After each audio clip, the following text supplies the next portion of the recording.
This volume carries the name "In the Beginning," the words with which the book of Genesis starts. The name seems appropriate because it describes the cosmic events which are narrated in the first book of the Hebrew Bible, but also because I speak of events that preceded those described by me in Worlds in Collision.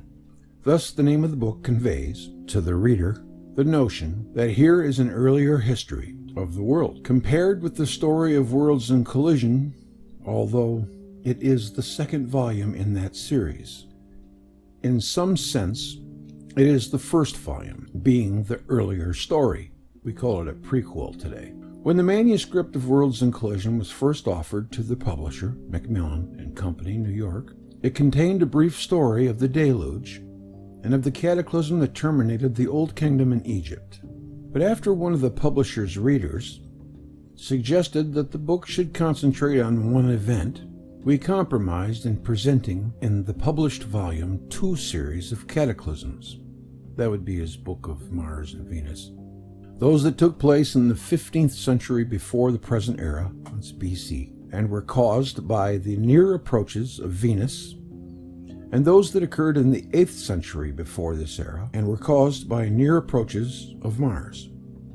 The unused material was left for elaboration in a separate work on Saturn and the Flood and Jupiter of the Thunderbolt. The reception of Worlds in Collision, however, made me understand that I had already offered more than was palatable. And so I did not hurry with what I consider to be the heritage of our common ancestors, an inheritance of which my contemporaries in the scientific circles preferred not to partake, much to our chagrin. We lose on that one. Researching and writing this book, I would sit at the feet of the sages of many ancient civilizations. One day, of the Egyptian learned scribes, another of the Hebrew ancient rabbis, the next of the Hindus, Chinese, or Pythagoreans. But then, rising to my feet, I would confer with the present-day scientific knowledge. At times I came to understand what perplexed the ancients, and at other times I found answers to what perplexes the moderns.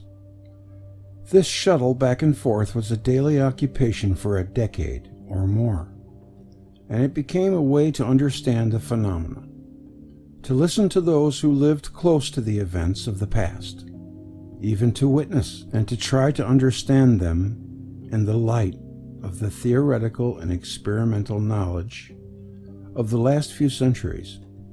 In this matter, confronting witnesses and experts, I realized very soon that the ancient sages lived in a frightened state of mind, justified by the events they or their close ancestors had witnessed. The ancients' message was an anguished effort to communicate their awe engendered at seeing nature with its elements unchained.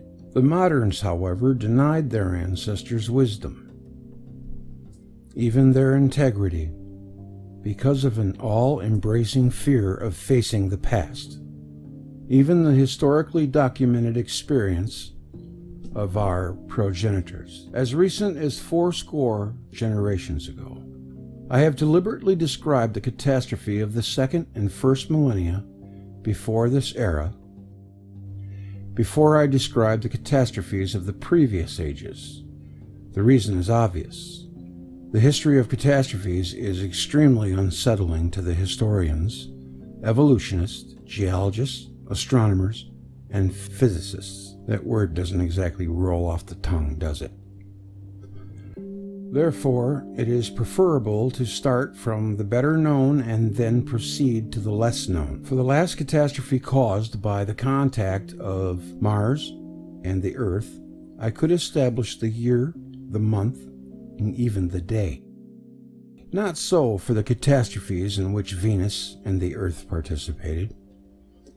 When only the approximate time in the space of a definite century could be established still, I found it advisable to narrate the story of the second millennium first.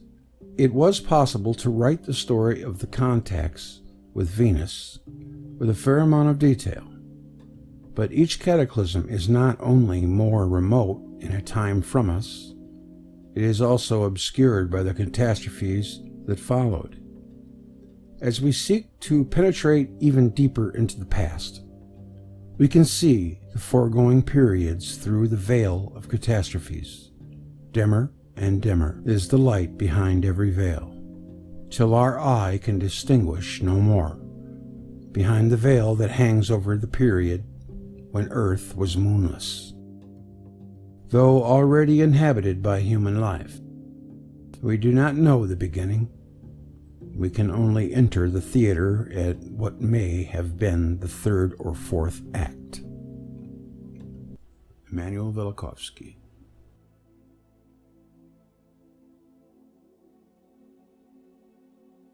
This world came into existence out of a chaos of fluid driven by a divine blast. This is the epic beginning of the book of Genesis. The earth was chaotic and void, and darkness was upon the face of the deep, and God's wind moved upon the face of the fluid. From this primeval matter, in a process of subsequent creations, was born the home of the living. Already before the birth of our earth, worlds were shaped and brought into existence, only to be destroyed in the course of time. Nor is this world inhabited by man the first of things earthly created by God. He made several worlds before ours, but he destroyed them all. The earth underwent reshaping 6 consecutive remoldings. Heaven and earth were changed in every catastrophe. 6 times the earth was rebuilt, without entire extirpation of life on it. But with major catastrophes, 6 ages have passed into the great beyond. This is the 7th creation, the time in which we live. According to another tradition, several heavens were created, 7 in fact, also 7 earths. Do you know there is only one photograph of the whole earth from space? And this one is it, allegedly taken by the Apollo 17 astronauts on their way back from the moon. And you can always tell by that little hook cloud above the sedan were created. The most removed being the 7th, Aries, followed by the 6th, Adama, the 5th, Arka, the 4th, Haraba, the 3rd, Yabasha, the 2nd, Tabel, and our own land called Heled. And like the others, it is separated from the foregoing by abyss, chaos, and waters. The description permits an interpretation that all the 7 earths exist simultaneously, but a deeper insight will allow us to recognize that the original idea did not admit 7 concurrent but separate firmaments and worlds in space, but only consecutive in time, and built one out of another. The 7 heavens form a unity. The 7 kinds of earth form a unity, and the heavens and the earth together also form a unity. The Hebrew Cosmology, in its true sense, is a conception of worlds built and reshaped with the purpose of bringing creation closer to perfection. The separation of one world from another by abyss and chaos evidently refers to the cataclysms that separated the ages.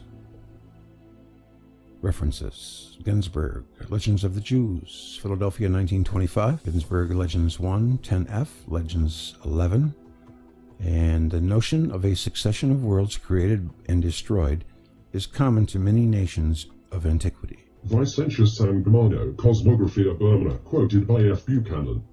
On the Religion and Literature of the Burmas. Asiatic Researches 5, 1799, p. 174-180, wrote, The universe is called by the Burmas Laga, which signifies successive destruction and reproduction.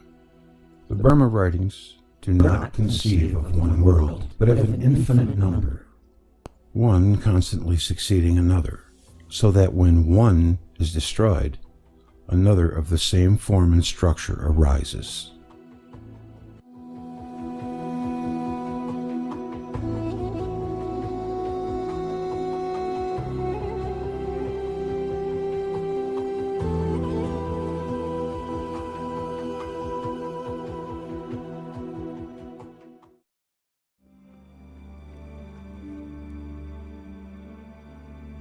Planet ages.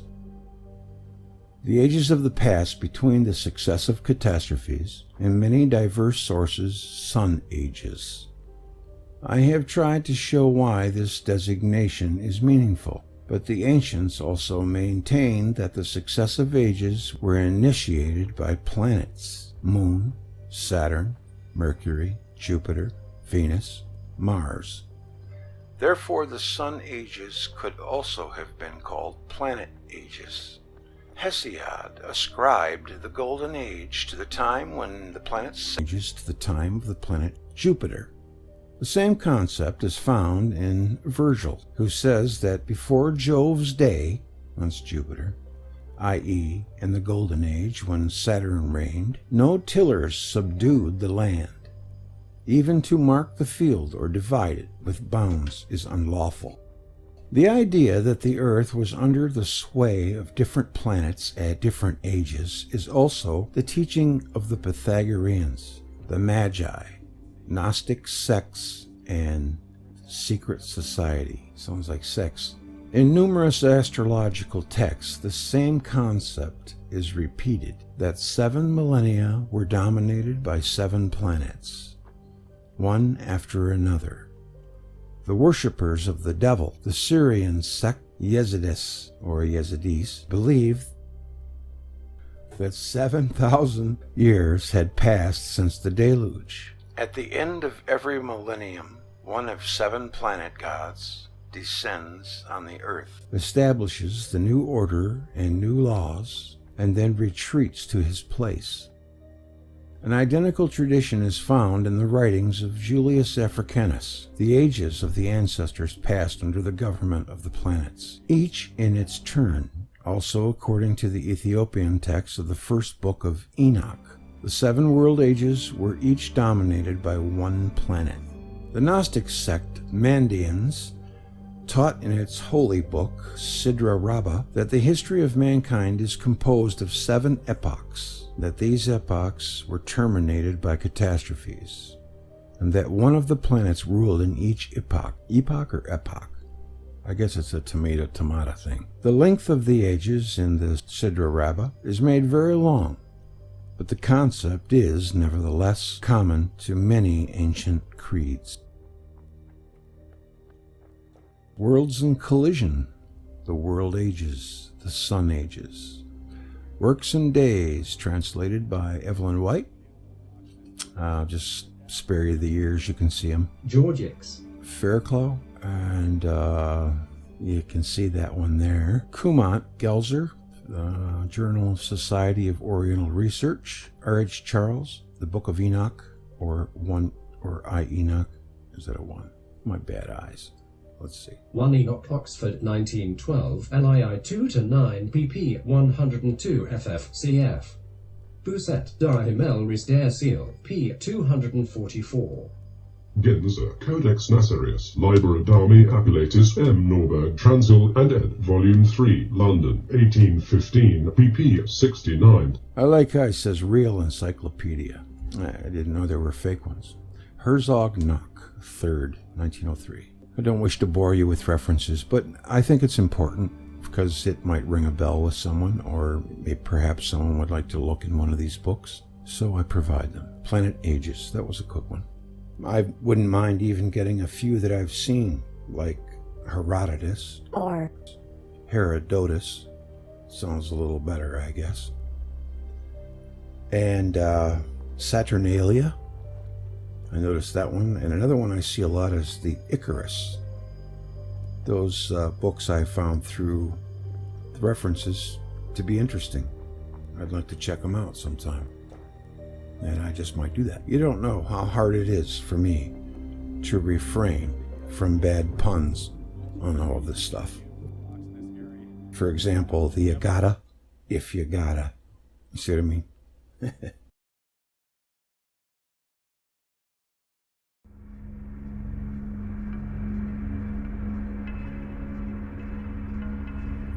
Many traditions persist that at some time in the past, the moon was much brighter than it is now, and larger in appearance than the sun. In many rabbinical sources, it is stated that the sun and the moon were equally bright at first. The same statement was made to D. Sahagan by the Aborigines of the New World. The sun and the moon had equal light in the past.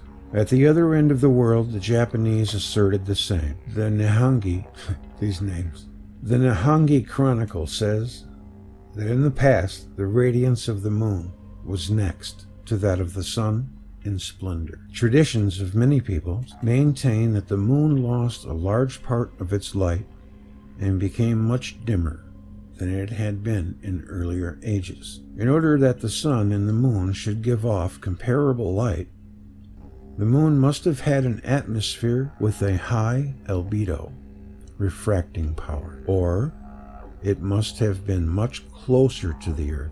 In the latter case, the moon would have appeared larger than the sun. In fact, the Babylonian astronomers computed the visible diameter of the sun as only 2/3 the visible diameter of the moon, which makes a relation of 4 to 9 for the illuminating surfaces.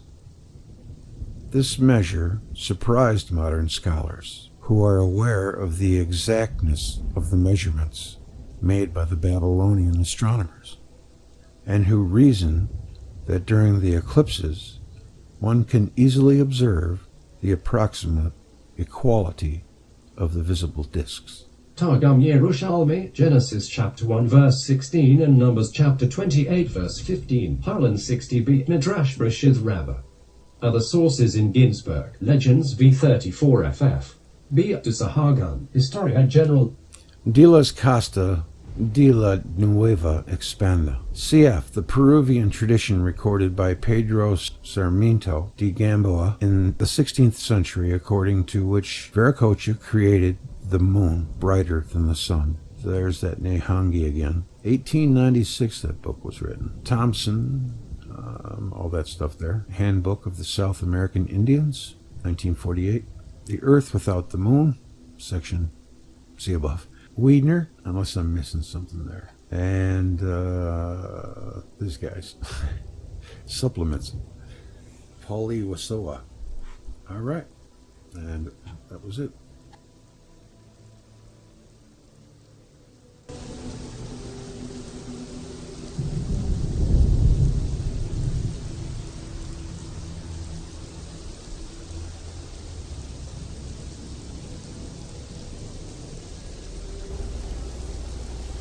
Wanted to share a website with you.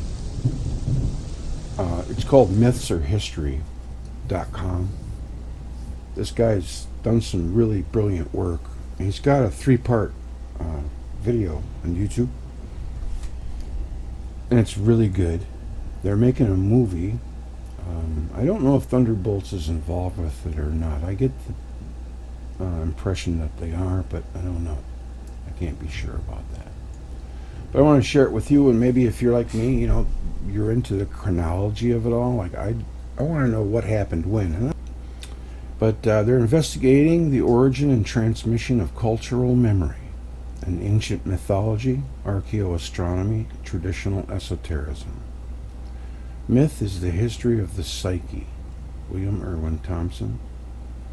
Myth is the history of the solar system. David Talbot said that.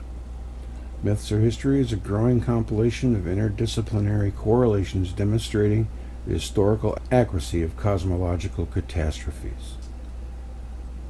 Recorded in the world mythology and deeply imprinted, I'll get it together here, deeply imprinted in the cultural memory of humankind.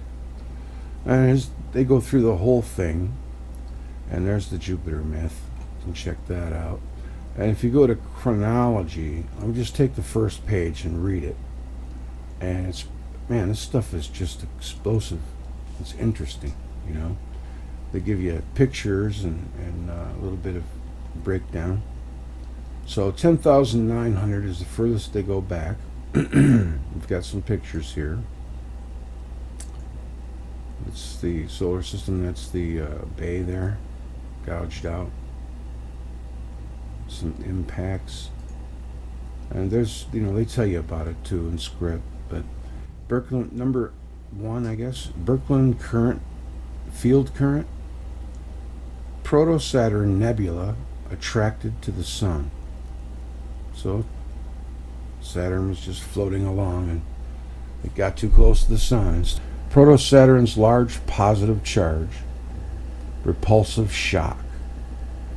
And that was the initial nova from Velikovsky, I assume.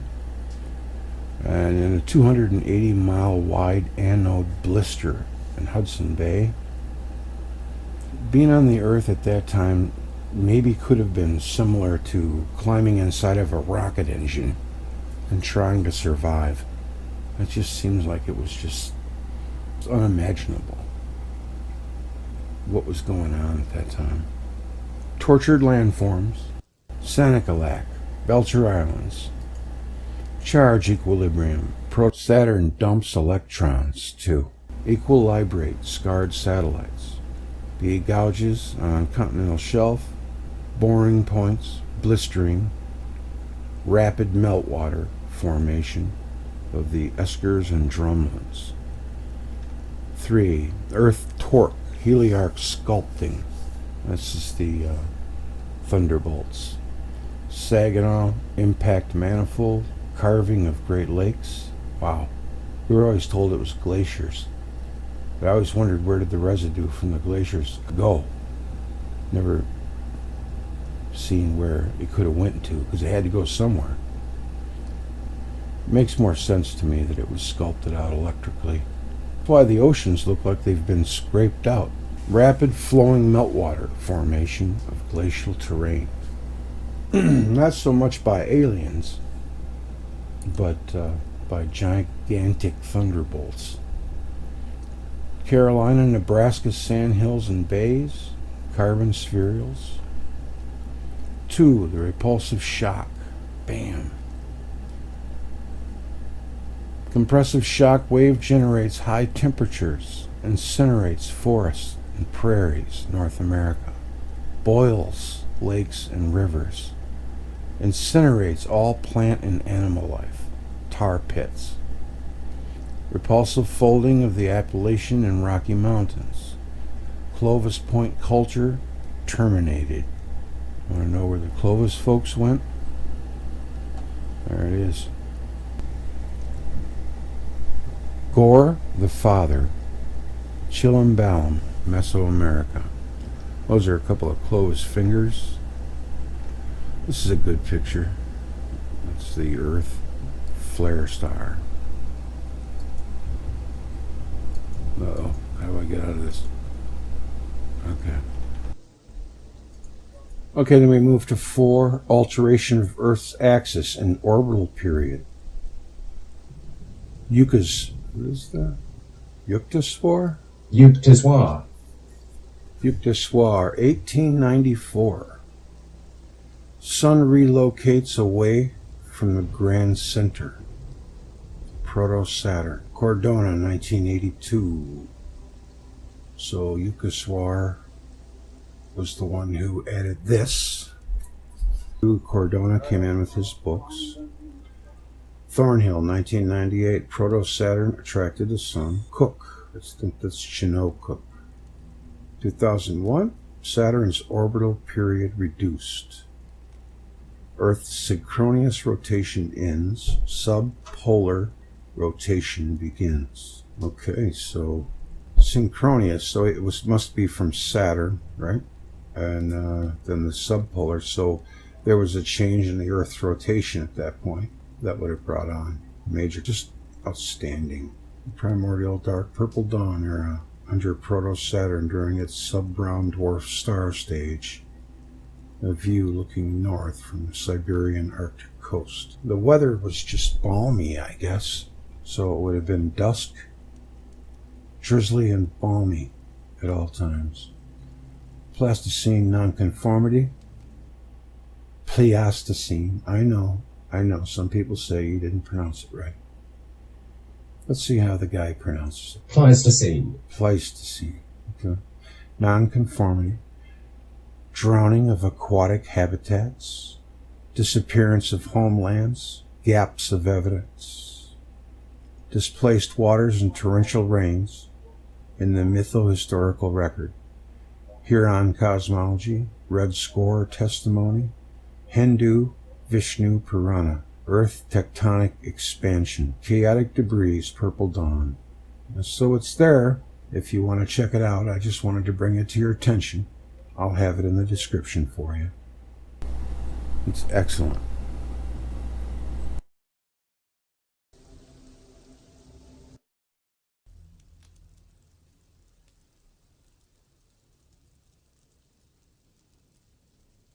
Also in the mythological record then, because what this might mean, we have two different versions here of it, but if we're imagining that we are on Earth, which is primarily in Saturn's rule, basically, in that sense, and we're traversing through the universe, then the sun that we currently know today would have, from our perspective, looked at a new foreign incoming, dangerous almost, if you will, then body. This could be the Marduk, Tiamat, the rogue planet, Phaeton. I mean, it has many names. Comments on that, Troy?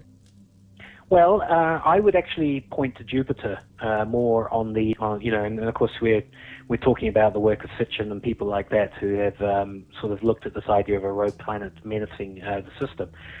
In terms of the Saturn theory model and so on, once Saturn entered, once its plasmasphere equalized with the sun's heliosphere and such, it lost its opaqueness, and suddenly those humans existing at the time on the world would have been confronted for the first time, and one particular star approaching from the west would have been quite prominent, which we, under this model, would have been the sun. Now, just as an aside there, I find it fascinating. It always troubled me when reading the Genesis accounts in the Bible that it wasn't until the third day of creation that the sun, moon, and stars were actually seen. Formed or in place. Yeah.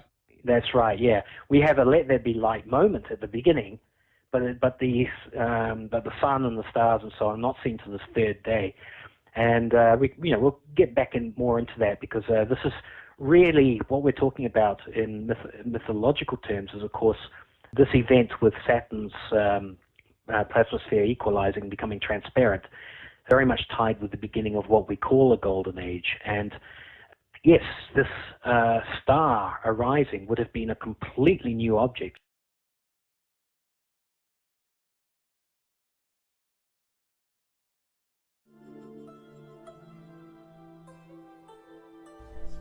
The opening monologue was written by my son, Greg J. Jr. He goes by Celtic J on YouTube. The problem with it is that he spends so much time creating that he doesn't have any time for the next step. And really, when it comes down to it, that was the big stumbling block for me too when I was writing songs. Is, okay, you got the song written and you love it, and now what? Because it's not that easy to get it heard. But he's writing so much that trying to get him to start getting some of his stuff heard and read, it needs to be heard. Now I just say, take it straight to the people. I asked him to write something for me, and he went off and wrote this thing you heard right there in about 10 minutes. He's quite the wordsmith. He's written a book, and we're trying to... Being an artist isn't enough. It's only half the equation. You need to be a businessman too, it seems. So I asked him to do that for me, and he did. I thought it was quite good.